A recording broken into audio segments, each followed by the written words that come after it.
The Bureau of Economic Analysis with the Trump administration announced this week that they are not going to be releasing the third quarter GDP data for the United States because, those darn Democrats shutting down the government, so we're just not going to do it. Now, this comes just a few days after it was announced that we're also not going to get the October jobs report.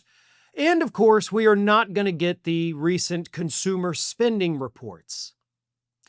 Now, all of these things are being blamed on the Democratic Party, the ones who this administration insists shut down the government, even though the vast majority of the American public blames Donald Trump and the Republicans for the shutdown, as they rightfully should.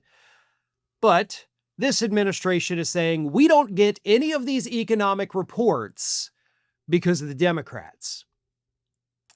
Now, let me remind you of a few things that have happened throughout this year. Back in, I believe, March or April, you had Trump officials Scott Bessent and Howard Lutnick telling the press that we're going to start to change the way, the Trump administration said, that we calculate certain pieces of economic data. GDP, we're going to take out some of the things that are used to calculate GDP, and so we're going to do it this way with our new math. And the new math, of course, was supposed to paint a rosier picture of the economy because these idiots know that Trump's policies, especially his tariffs, even back then, were going to crash the economy. So that was, March, April-ish. Then, of course, midsummer, we had the whole fiasco of all of the jobs numbers being revised for June and May and everything looking bleak. And then we had Trump fire the chief statistician and then tell us that we may not release the numbers anymore because the numbers can't be trusted. We can't trust the numbers. We're not going to release them. And now they're not releasing more data and trying to blame it on the Democrats as if they haven't been telling us all year they're going to cook the books and then hide the data, right? We're supposed to believe that we're not getting these economic reports because of the government shutdown, even though past government shutdowns have not caused any of these reports to not be released eventually. The reason they're not releasing this data has nothing to do with the government shutdown. The government shutdown, of course, can delay the data. It has in the past, but it hasn't prevented the data from not being released at all. They're choosing to not release it because the data is horrific. The data would show that we are, in fact, in a recession. If you hide the GDP reports from the public, from the economists, from Wall Street, nobody can know for certain if we're in a recession or not. So, if you don't give them the report, they'll never know. Other than, of course, the fact that we feel it, we see it in the price increases, we see it in the fact that our paychecks don't go as far as they did a year ago.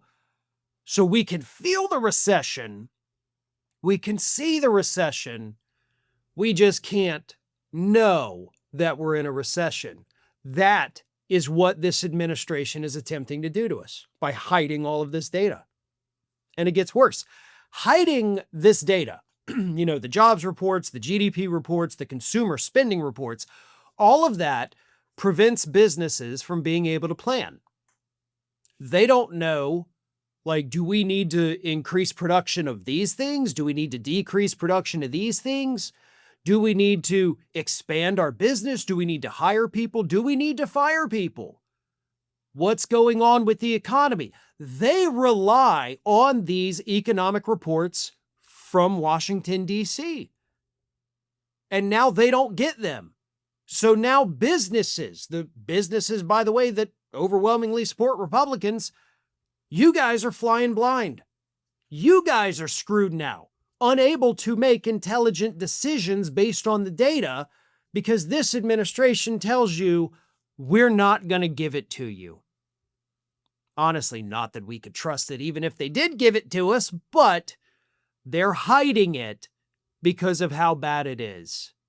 And I hope that everybody understands that very simple fact. Hey everyone, we are maybe just days away from hitting 1 million subscribers. Fewer than 15,000 subscribers to go at this point, and we need your help. If you are not already subscribed to the channel, please do so, and tell your friends.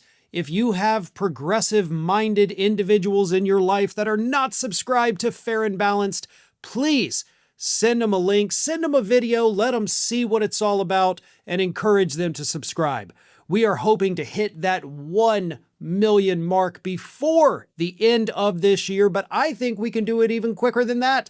So again, if you're not already subscribed, please do so. And don't forget to share the channel with your friends. And as always, like and comment on the videos.